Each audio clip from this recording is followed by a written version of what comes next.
Okay, welcome to this presentation, Advanced SIM card topics. Some of them are listed in the headline.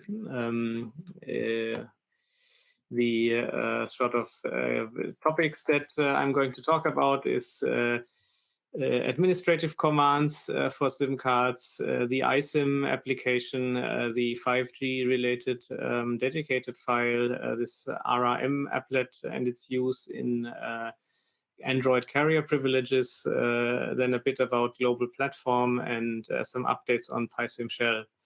The chapter about OTA was not finished in time, I have to admit. We can start to talk a bit about OTA, but I will not be able to cover the full breadth of the over-the-air topic in this talk, unfortunately. Nevertheless, I think it's going to be a lot of material anyway. So, yeah. If you have questions, I'm also looking at the chat. So if you want to comment or raise your hand, hopefully I will notice that. Yeah, just let me know if there's any questions or concerns or something is wrong. That, of course, can also be the case. So some very basic recap before we go into the detailed topics. Some of the acronyms, some of the concepts. So large part about the SIM cards and related subscriber cards in 3GPP networks is about the file system of cards. We have the MF, the master file, which is the root directory. We have DFs, so-called dedicated files, which normal people would call subdirectories or folders. Then we have ADFs, application dedicated files, which is basically the root directory of an application. So in multi-application smart cards, there can be multiple applications, and each of these applications can have an application dedicated file, which then can contain more DFs, EFs, and so on. And which brings us to the EFs, the entry file or elementary file. I've seen several definitions for that acronym, which comes in multiple flavors. What most people are familiar with is the transparent EF and the linear fixed EF. So the transparent EF is unstructured and just contains bytes, basically like a file on a Unix file system, which is just a stream of bytes. There's no structure to it. And there's also the concept of linear fixed files, which is a file consisting of fixed length records.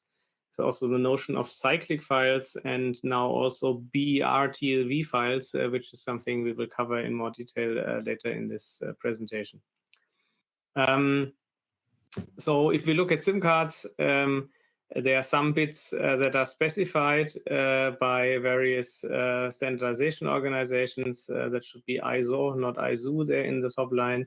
So ISO, ETSI, 3GPP specs mainly specify most parts of, within those specification bodies, most of the specs are released. There's also a global platform related to Java cards, which we will talk about a bit later. But what's important to know is that those parts that are specified are really only those that are relevant after the card has been issued, which means once the card is placed in a phone and whatever you need from that point in the life cycle of a SIM card onwards, that's the part that is specified, because that's the part that needs to be interoperable. I mean, how does the phone read or write to the card? How do you perform over-the-air updates? How does authentication work? All of this is relevant. But whatever happens before that point in time in terms of the actual personalization and provisioning of cards is beyond the specification. And even, for example, how the secret key material for the authentication of the 3GPP network, how this material is stored or how it is inserted into the card, all of this is not specified for SIM cards, because it's not something that normally happens after the card has been deployed. At least that's not how it's foreseen by the standards bodies. If you're interested in this sort of smart card provisioning, production, personalization process, there was a talk in the Osmo DevCall series some months ago. You can check it out on our website and watch the video in case you're interested in that topic.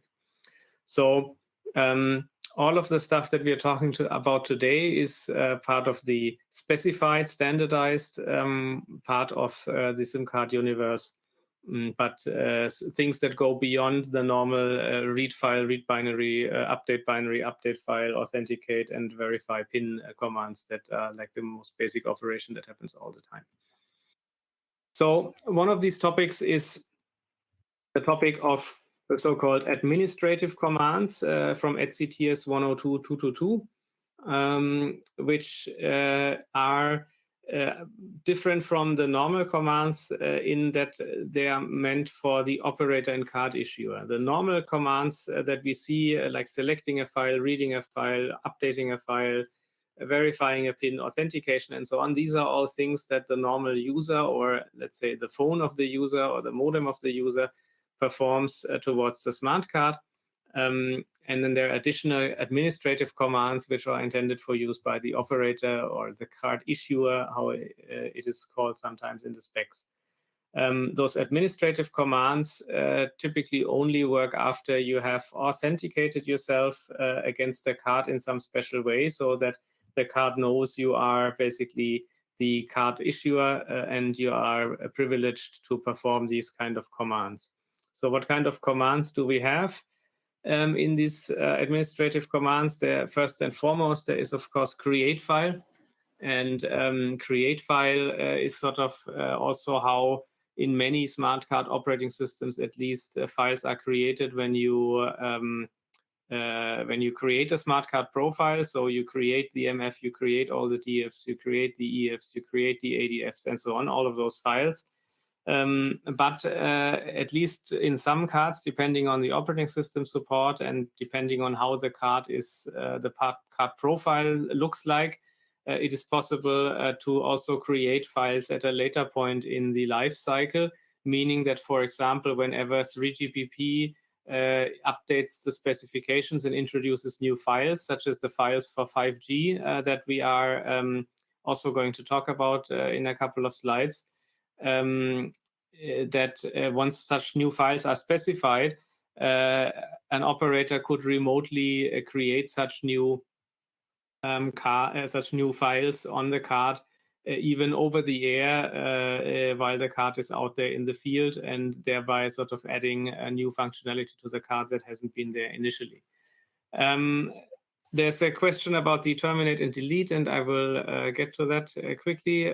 Let's go through the list. I mean, delete file is obvious. We delete it. There's nothing left after delete of the file. We could recreate it afterwards. Then we have the two deactivate and activate file commands. Those are for temporary deactivation, meaning the file content is retained. You just cannot select the file anymore once it's deactivated, and then later on the operator could again activate the file and thereby make it usable again. So that's basically just a temporary or possibly temporary thing. Then the termination are a permanent termination. That means after you have terminated the DF, it can never be used again. And that also means it still exists, but it's terminated in a certain life cycle state. And you cannot recreate it, for example, because there's still a terminated file with the same name. Whereas if you would delete it, then you could recreate a file with the same name because there's no file left at that point.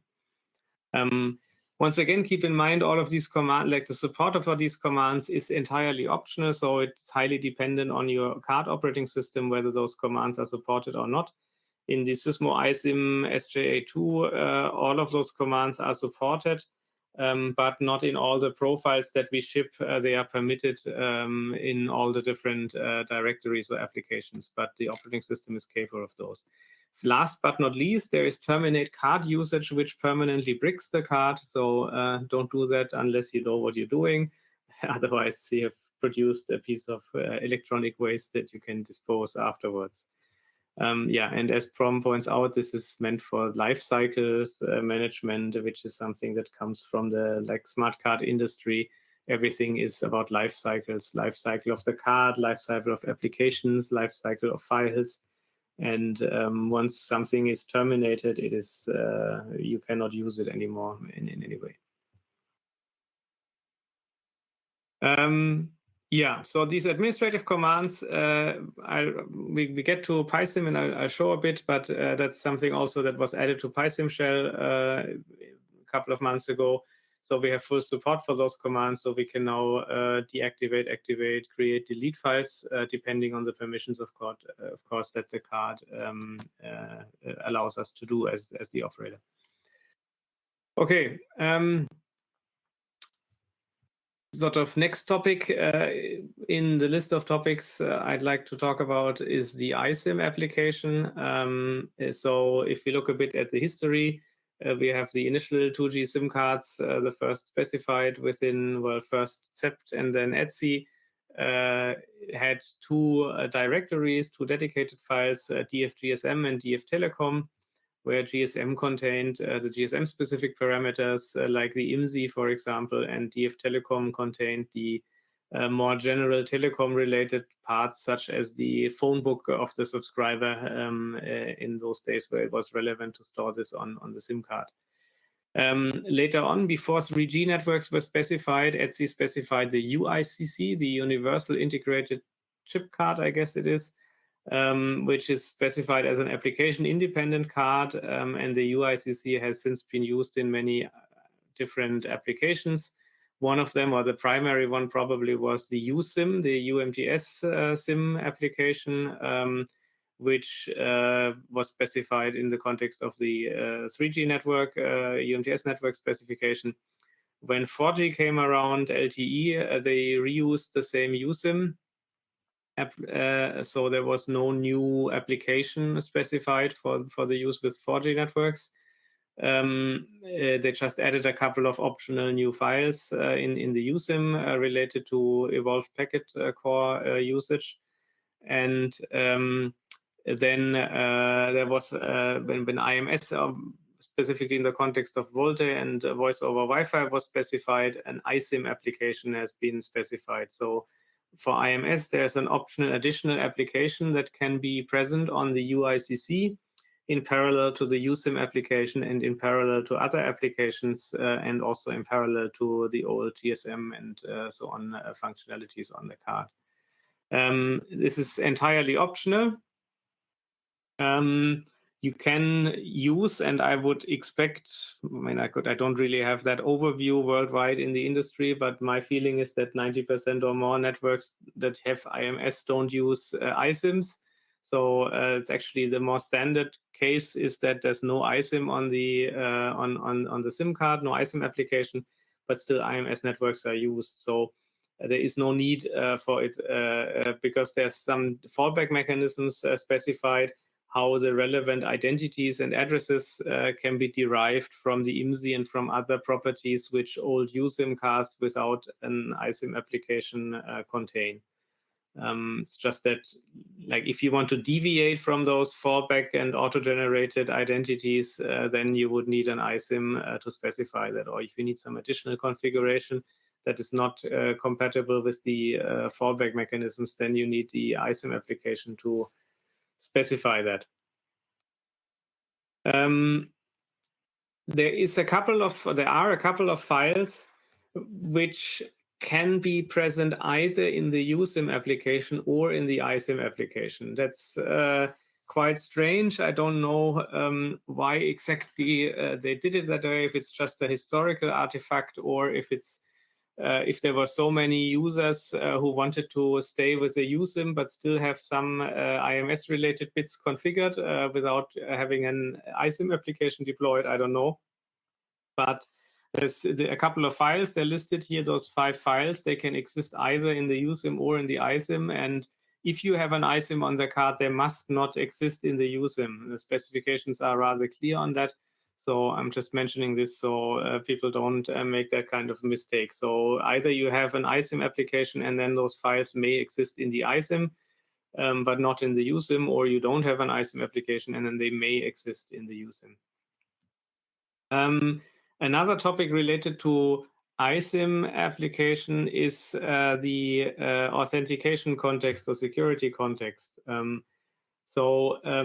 While the authentication mechanism, the UMTS AKA, is exactly the same for iSIM and USIM, the context of both can be different. And that, what do I mean by that? Basically, the transport and access layer network authenticates against the USIM application on the card, while if there is an ISIM on the card, then the IMS level authentication with the PCSCF, for example, is done against the ISIM application on the card.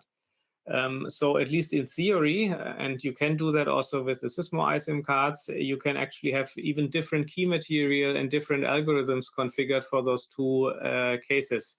There's no requirement that the key material and everything needs to be identical. It could be completely separate.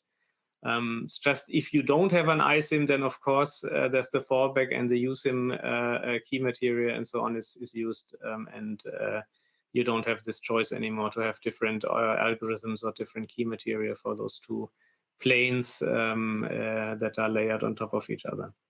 One interesting question is in this context, and I haven't really experimented with that yet. If you do voice over Wi-Fi, what kind of key material is used for the ePDG IPsec, for the outer IPsec tunnel? I guess it's going to be the USIM one, but I'm not 100% sure on that. And then inside that, you have the PCSCF with the ISIM application. Yeah, this is just a diagram from the spec about the files that exist in the ISIM in a tree representation. I'm going to go through them quickly. So we have the IMPI that may contain IMS private user identities. We have the IMPU, which may contain public user identities. Those are identities used in IMS registration.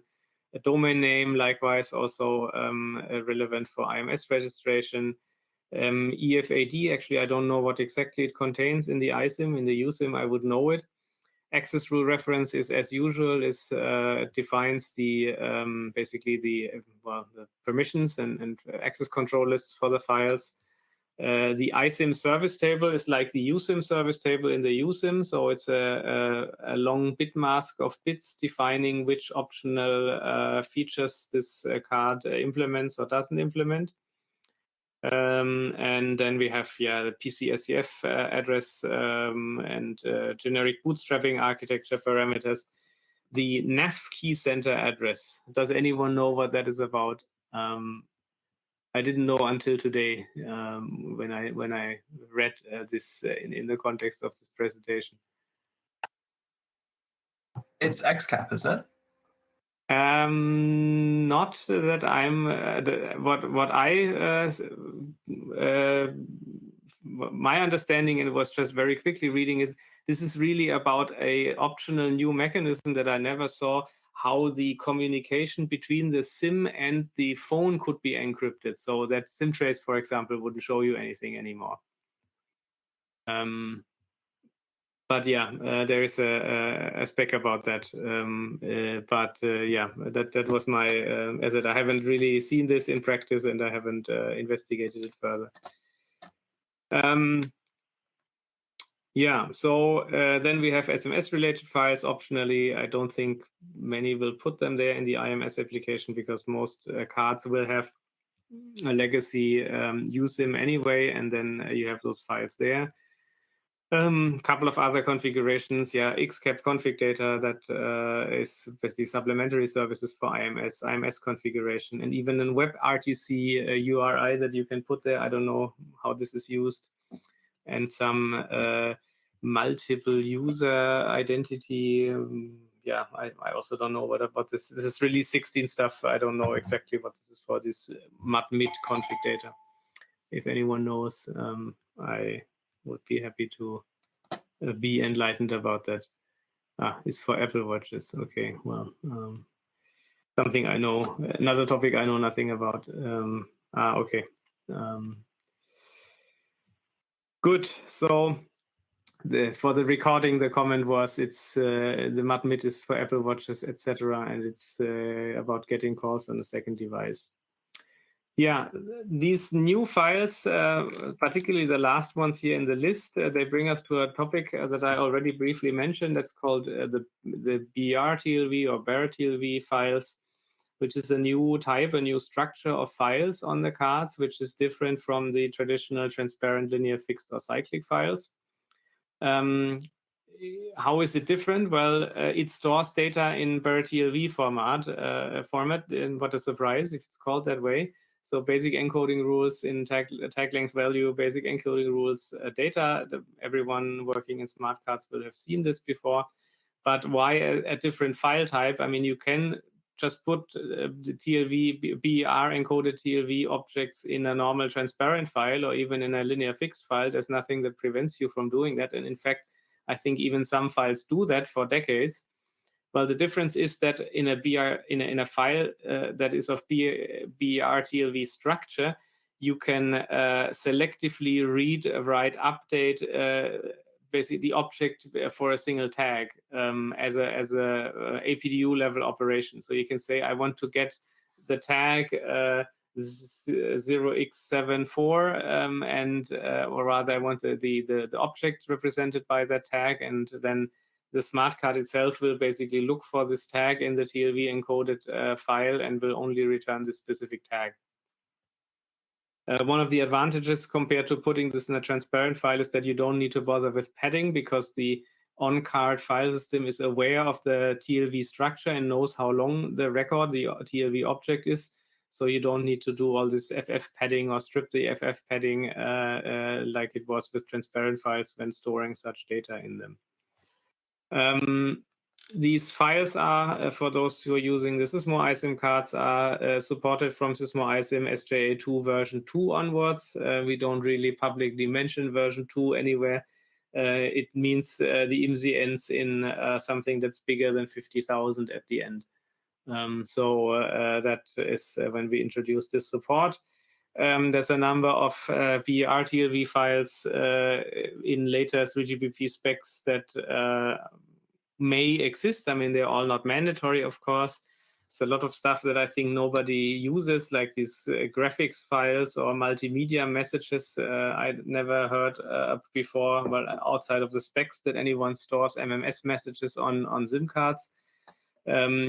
Mission critical services that may be in those mission critical public emergency services and so on, I don't know, may very well be deployed.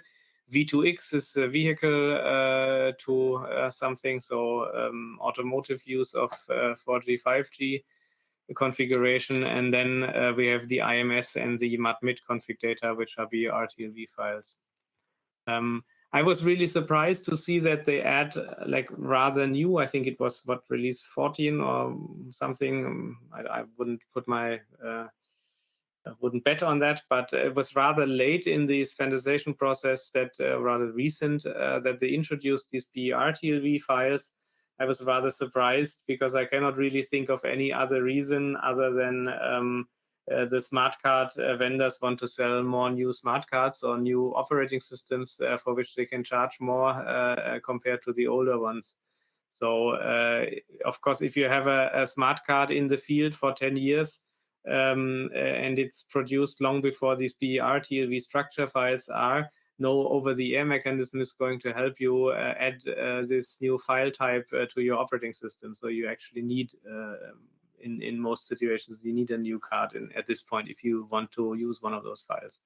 So yeah, a bit strange, but well, many things I think are strange in terms of SIM card specs. Okay, good. So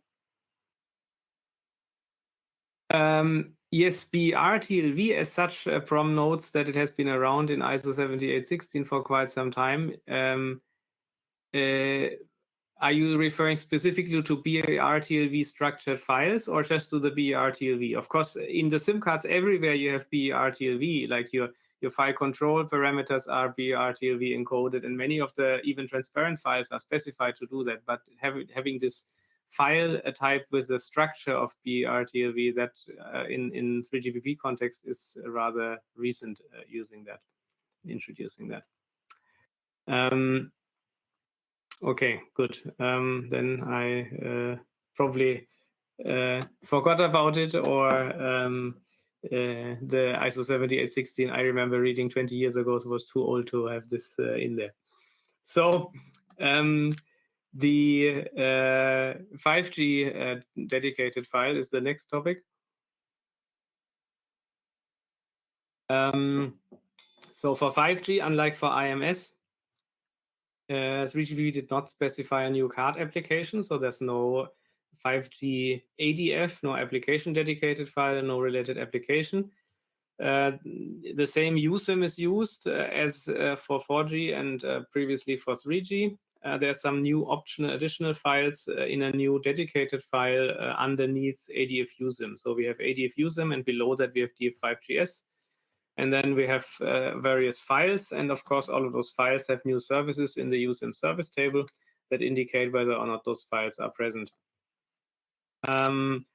Yeah, so we have the 3GPP Loki file that is like EF Loki and EPS Loki. So it contains the location area, location information, which is the service area code, tracking area code, whatever of the last cell when the UE shuts down, so that when it reboots, it can restart scanning for exactly this cell, assuming that it was not moved in geography between switching off and switching on.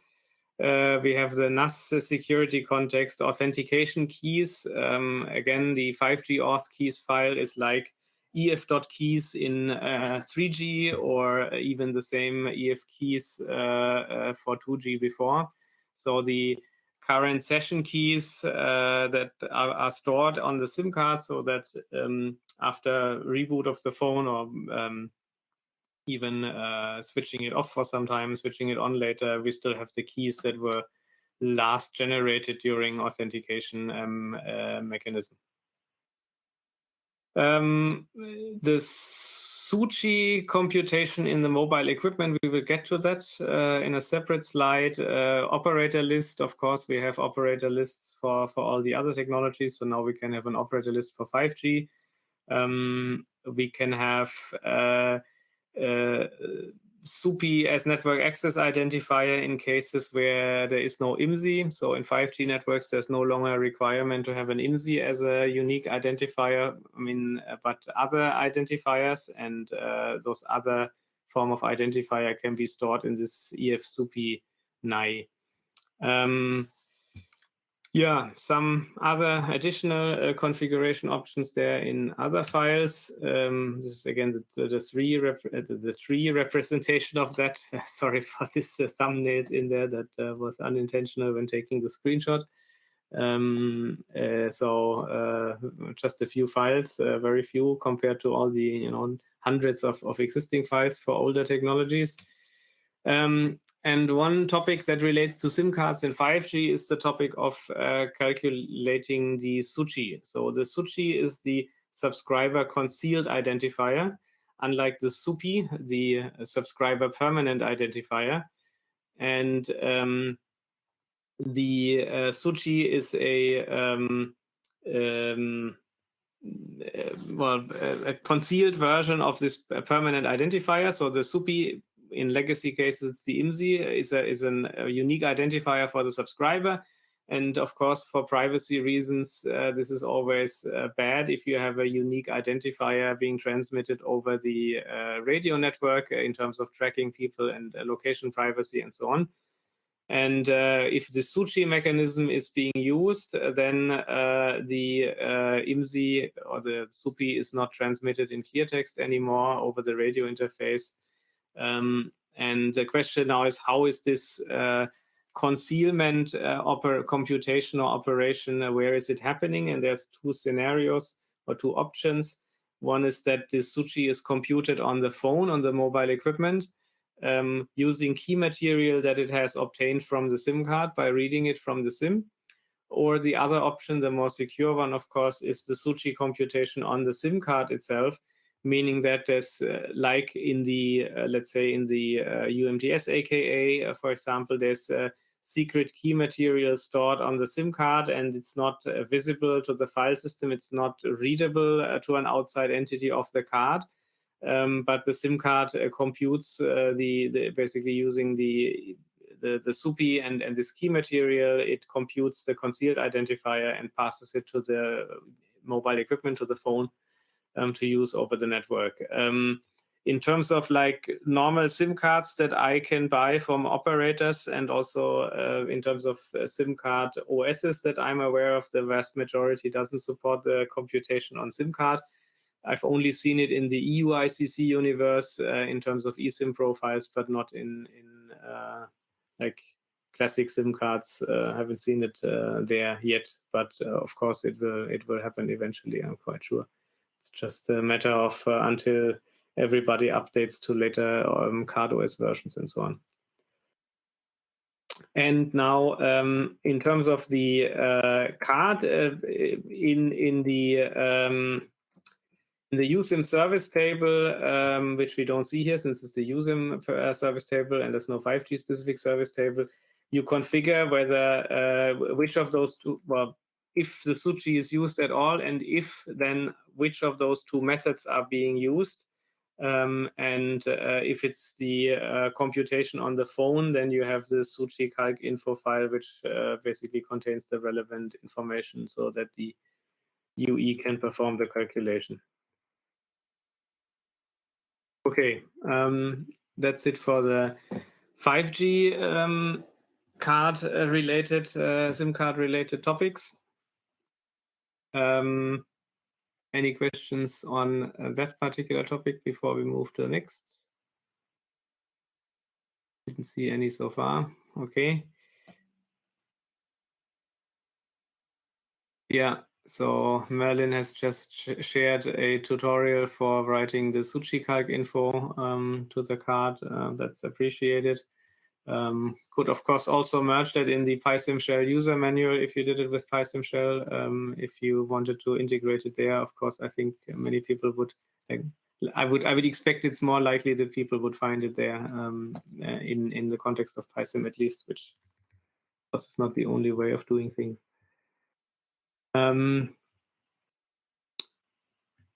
Okay, then let's get to the RRM, and Android carrier privileges.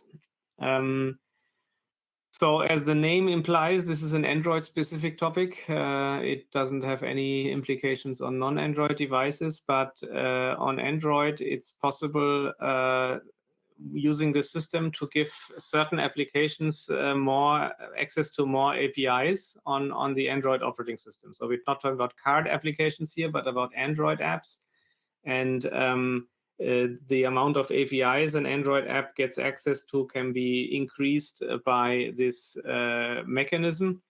And what kind of APIs are we talking about? It's about the carrier operator related settings like APN, roaming lists, IMS configuration parameters, also some other things which I find more curious, like you can inject SMSs into Android from an app, basically SMSs that were not received over the radio, but like not over the normal signaling, but some app that you run on the phone receives an SMS over some IP mechanism and then can inject it into Android as if it was received from the radio network. I'm not sure. Probably people do this to avoid, like maybe MVNOs do this to avoid SMS charges. I have no idea. But it's one of the more strange things that you can do once an app has these carrier privileges. Now, how do you get into that like elevated privilege level? There is a hash or certificate of the key used, like all the Android apps are signed with a key anyway. And if you put a hash of the signature key on the SIM in a specific way, then Android matches this and detects it, and the API access is granted to such applications. Unfortunately, it's not as easy as putting this in a file in the file system, but they had to do something convoluted called secure element access control for this. So this is a slide from the specifications of this, the GlobalPlatform secure element access control specification. Yes. So we have basically the device, which is the phone in this context. Then we have the access control enforcer, which is whatever part of the Android operating system that enforces access to those APIs. We have the application with signature certificate, and then we have a communication to the SIM card. And the secure element is the SIM card in this context. And one part in the issuer security domain of the card is the so-called RRM applet. And now the access control enforcer talks to the RRM applet and gets these hashes of the certificate, basically. And it can then detect whether an application should receive this elevated privilege level for the API or not. This is fully publicly documented. Like the RRM applet and this access control mechanism is a global platform spec, and then the Android specific bits of this are documented in the AOSP project from Android. So that's all public. There's nothing secret about it. So how can you play with this in practice? Well, either you have a SIM card that has this RRM built in or pre-installed in some form from the SIM card vendor, or if your card doesn't do that, but it is a Java card, then there is an open source minimal implementation of an RRM applet from Bertrand Martel. And yeah, you can download that. It's Java source code. You can compile it and you can flash it, install it on your Java card using GlobalPlatform, by the way, which we will get to later in this talk. We installed this already on the Sysmo iSIM SJA2 cards. So if you have one of these, the exact open source RRM applet here is already pre-installed on the cards. And in recent months also we have PySim shell support for this, so we can more comfortably install and delete rules there.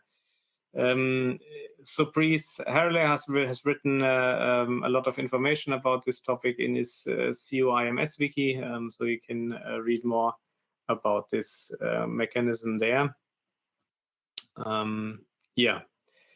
So in terms of PySim shell updates, compared to almost a year ago, 10 months ago by now, when the last talk, or the first and last talk about PySim shell happened here in the Osmo Dev call, we have, of course, lots of bug fixes, a number of new commands, new encoders, decoders, and so on. In terms of the commands, the TS102.222 administrative commands are supported, as I mentioned before.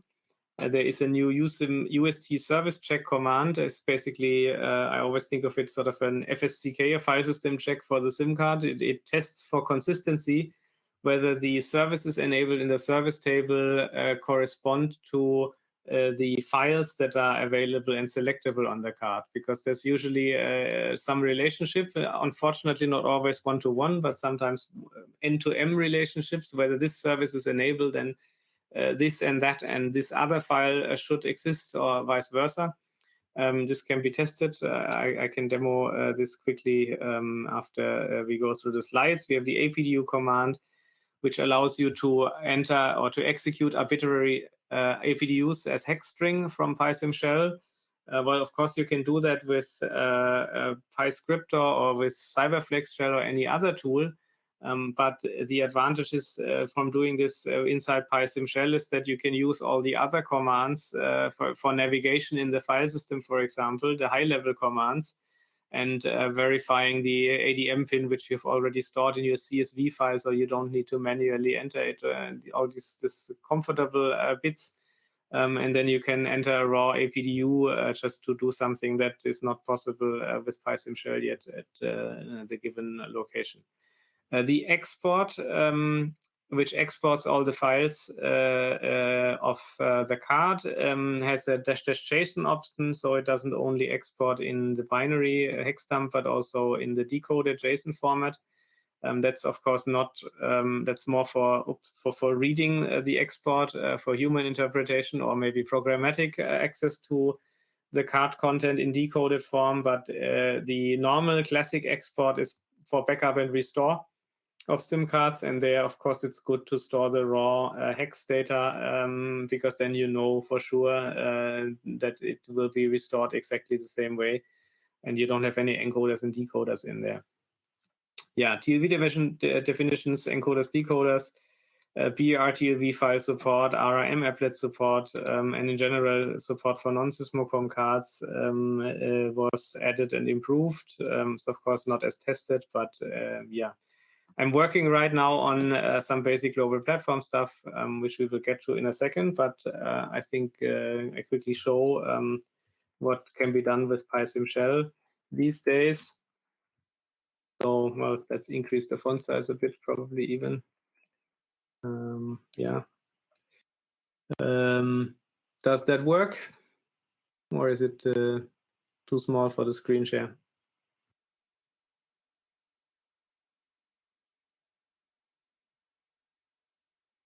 Works fine on 2K, works well. Okay, good. So yeah, we started PySim shell. We're in the master file. We see already the USIM ISIM application is present. We also see there's an issue security domain, and we see the RRM applet with its application ID is found. So let's look at the some of the things. The UST service check, for example. So I can go. By the way, traditionally you always had to select every element of the path. Now we can also select aggregate paths. So I can do something like that. If UST. And now I can do the not suspend the UST service check, which goes through all the services. And you see on this card there's a lot of things that shouldn't that are not correct as they should. So let's start from top. So basically we iterate over all the services in the USIM service table, and we see, well, service number 2 is active, and if this service is active, the spec says this file EFFDN URI should be selectable. No, it should not be selectable, but it is. So we find that this file can be selected despite the spec saying if service number 2 is active, this file shouldn't be selectable. And basically all these consistencies are checked, and you can then use, for example, the administrative commands to deactivate the file to fulfill the condition. And we can actually do that as an example now. I mean, just look through the list. There's more stuff that is not how it should be. Also the inverse here, we have services active, but the related files are not selectable, even though they should be. Yeah, basically it tells you 55 service file inconsistencies detected in this card, and you can now go on fixing those up. So if we have service 2, let's just see what this is all about, the service 2. Service 2 is, this is too long, is fixed dialing numbers apparently, yeah. And the complaint was that FDN URI is selectable, but it should not be selectable. Okay, so we can select the ef.fdn URI. It is selectable, we can confirm that. But apparently it should not be selectable. So if it should not be selectable, we can deactivate it. I can verify the ADM pin, which I've stored in the CSV file, so I don't need to remember it. The CSV file looks it up based on the ICC ID, and it displays it because that's the best security practice ever, to display the administrator pin on the screen. And now we can, for example, deactivate the file. And if we now again select the USIM service table and we again perform the UST service check, then hopefully there will not be an error about service number 2 anymore. Indeed, it just says checking service number 2 active, okay, but no error message. And indeed, we now only have 53 inconsistencies rather than 55 that we had before. So we've seen the administrative command. And if I would select now the FDN URI again, I get, of course, selected file invalidated. This file can no longer be selected. So I see that the deactivate has actually happened. And if I want to activate the file again, I can say activate file, of course, from the DF in which the from the ADF usim, basically. I cannot select the file, right? I need to activate it first, and now if I select it again, I can again select the file. So we have seen administrative commands, we've seen the UST service check commands that we have. The APDU command, well, don't really have a nice APDU now that we could do, where we could whatever 0084000402 that selects the master file for those who cannot read APDUX code in their head. So we have selected 3F00, which is the master file, and that's exactly the kind of thing you shouldn't do with the APDU command, because as the command description says, dangerous, PySim shell will not know any card state changes and not continue to work as expected, for example, if you select a different file, right? Because now we have, the card has changed the selected file, but the PySim shell still thinks we are in this file, and thereby we have inconsistency. So that's not what it is meant to do, but I didn't really have any other idea about what APDU to use it right now in this demonstration. So let's just do a select MF here and bring those two states in sync again. We have the export --JSON. So maybe very quickly, let's do an export in the old-fashioned way and abort it quickly. So we see it selects certain files like this EF80N and DF Telecom. What's new is that we also get the raw in a comment, the raw FCP template and the decoded FCP template, which tells us with file size and all kinds of things. But the individual records are all displayed or saved in hex. The point of this is that you can use this generated export to restore the card content, because these commands here can be basically used as a script or a standard into PySim shell. But we now have this new JSON mode.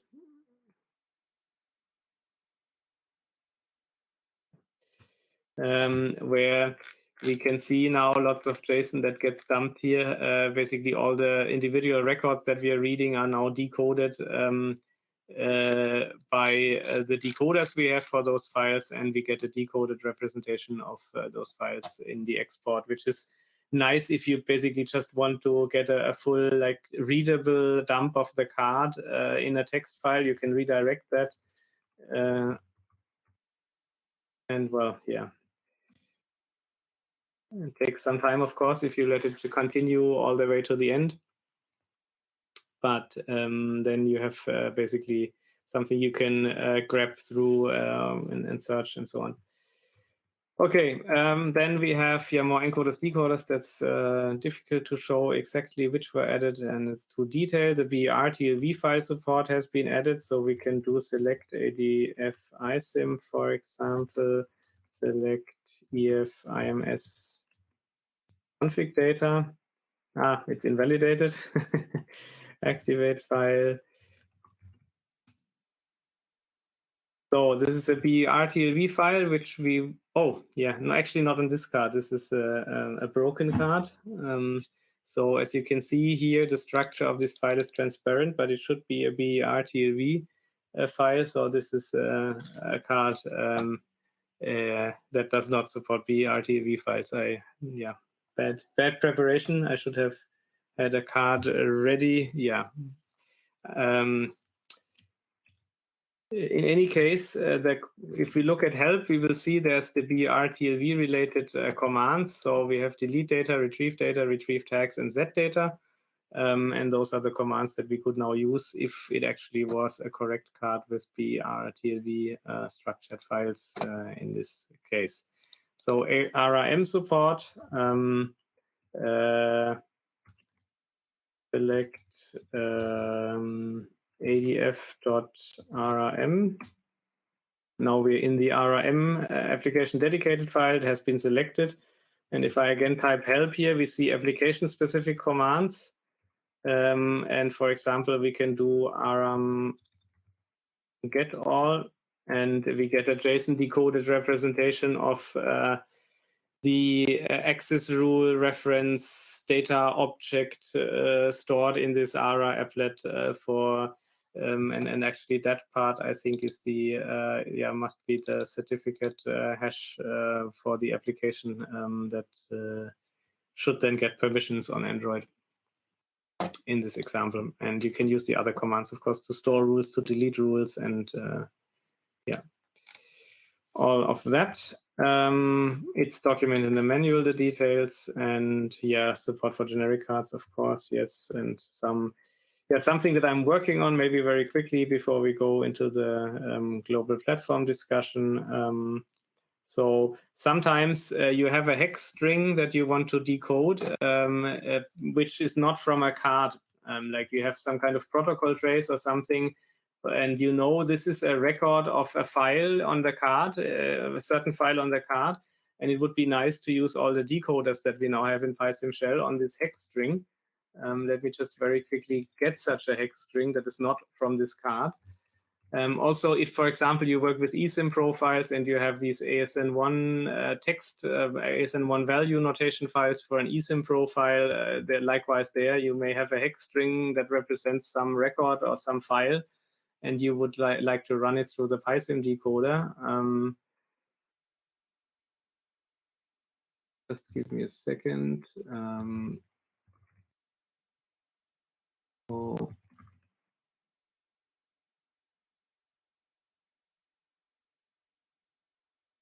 Let's say we want something like, no, that's not a good idea. Let's take the EFIMSI, for example. So I've copy and pasted now from some text file the hex string that represents the IMSI somewhere on another card. And now what I can do is I can say select PDF usim /EFIMSI. So I go into that file and then I say hex decode hex, I think it is decode hex, and copy and paste that string, and then it runs it through the decoder as if that data was coming from the card and gives you the decoded representation of that IMSI in this example. So that's another usability improvement for this. And the very early beginnings of global platform, but that we will look at after talking about global platform. How are we in terms of time? I have the feeling it's already going on way too long. Yeah. Okay, global platform. So global platform is what specifies the Java card universe. SIM cards are not required to be Java cards, of course, but in practice they mostly are. And mostly only implement older global platform versions. And one of the interesting topics, which is my main, of course, my main vector for this now is how to install, remove, lock, and unlock applets on the card. And in order to do so, we need these transport layer security protocols, or at least one of them, in order to access those features of global platform. Specifically, what I want to add in PySim shell as a most important feature is the ability to lock applets. How is that useful? There's quite a number of users of the Sysmo iSIM cards which want to deactivate the iSIM applet, or even want to deactivate the USIM and the iSIM applet in a way that the card behaves like a classic 2G SIM card, for example. And the way how we suggest to do this so far is to remove the records from the EFDIR, from the directory of applications on the card. But there's a number of phones that just don't care what is in EFDIR and select the applet and basically try blind selection of the applet. And if it is there, it will use it no matter whether it's in the directory or not. And so that is possible through locking an applet, this option of really like we can deactivate a file or activate a file, and similarly we can lock or unlock applets. But we need a global platform to do this since it's not a file system operation. So GlobalPlatform has a number of APDU level commands. For example, for key management, you can put and delete keys. Likewise, you can store some data or remove data, rather store and get, and so on. Then there's an entire litany of commands for installation and deletion of executable and applets, like this. All these different install versions. I'm not going to read through them. I always found that rather funny. I always read this in the spec, but yeah, they have so many different variants of install. I'm sure it makes it sense. So, but what we need to do in order to use most of those commands, I think I mentioned it somewhere. No, I didn't. Okay, so what we need to do is we need to establish a transport level security between our external software and the card. To do those global platform operations, it's not sufficient to have an ADM pin like for those administrative commands that Etsy specifies. We just need the ADM pin and a properly configured card, and we can do that. But for global platform, we need a secure communication channel. And that means we need to implement the necessary transport protocol for that. And the protocol that is used by the majority of the SIM cards I know is SCP02, not SCP03. That's the later. SCP01 is already deprecated for many years. It's the older version. And I think it's Secure Channel Protocol, the SCP acronym. And not to be confused with secure copy, which I just realized. So what it does is it performs mutual authentication between the card and the external software using a separate set of keys that's not related to any of the SIM card keys, not related to K, OPC, and so on. And from this mutual authentication, it generates session keys. And then using those session keys, you can have message authentication and or encryption of the data, and you can exchange these protected APDUs between on-card and off-card software. So the process looks a bit like this.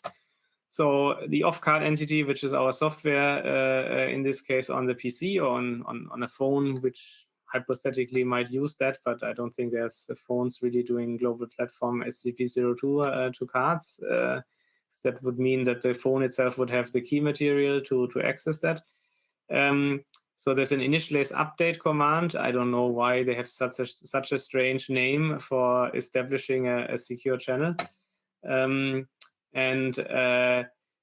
Basically, there's a host challenge generated with a random factor, this initialize update.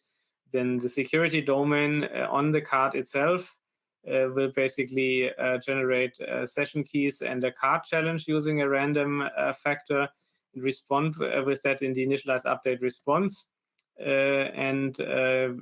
The software entity here on the off-card entity will verify the cryptogram that has been received and respond with the cryptogram in the external authenticate command.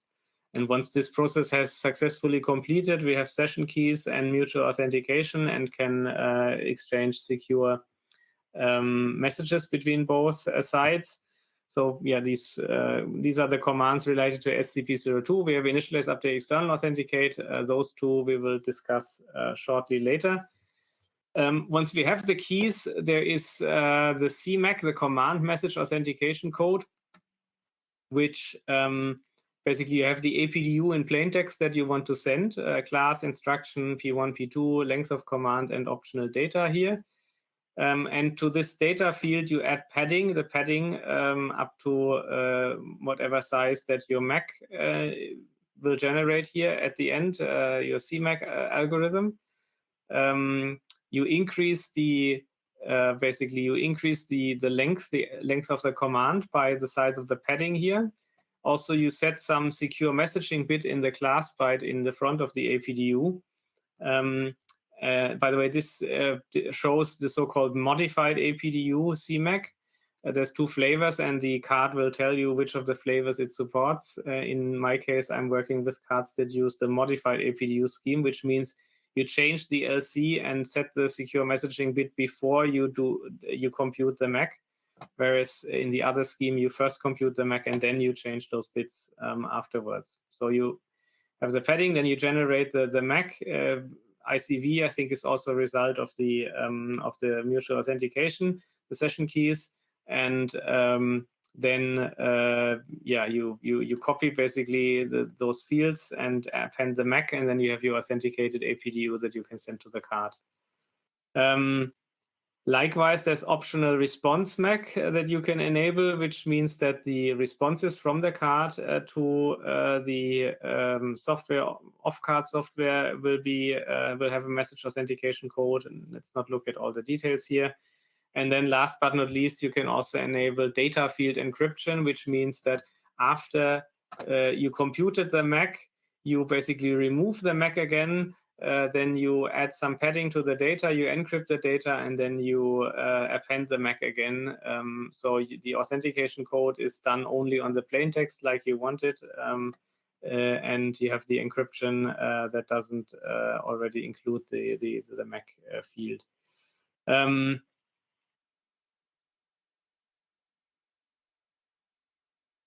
Yeah, that's correct. It's data field. So Prom just says that RMAC and RANC are rare with SCP-02. Okay. It's and the header bytes are like a class instruction, and also I think the parameter bytes and the length even is all not encrypted. That's all plain text. That's why it's called data field encryption. Only the data field is encrypted. So we still know what kind of instructions are being executed, and of course, well, probably like what kind of parameters. But the data that is in the command is encrypted in this mechanism, if it's enabled. Yeah. So this is all the theory. So what about the practice? I did some research and looking for implementations of SCP-02. I mean, what probably most people use is GlobalPlatform Pro, of course, which is a Java program that can be used and implements like all of this and much more. But of course, I would like to implement some support in PySim shell, so we can also, for example, lock applets, delete applets, unlock applets, all these operations. And there's two implementations of SCP-02 in Python. One of them is I think it's called Asterisk, not Asterisk like the PBX, but Asterisk. Yeah, like the comic character. And the other one, I forgot the name. The problem is Asterisk looks rather nice and complete, has API documentation, seems to have a nice data model, really nice, but it's Python 2. And Python 2 in the kind of flavor that takes tons of manual effort to convert to Python 3. It's not just running 2 to 3. And then there's the other implementation, which is a Python 3 implementation, but it's, well, an acquired taste in terms of the programming style, because it seems to prefer using only methods without any object orientation and using only global variables instead of having arguments or functions. So and no documentation, of course. So that's also not really a suitable Python library to use. So I think in the end, one will have to come up with a new library. Maybe inheriting some ideas from Asterisk, since as I said, from a high level, it looked rather nice. It's just that it's a Python 2 implementation, which hurts these days. Of course, it was written some years ago when that all made sense. Yeah, so I don't have a schedule or a plan. It's just on my wish list. And of course, there's always many projects on my wish list. But I guess 1 year from now, we will for sure have it at some point. In the meantime, I guess we will have some library.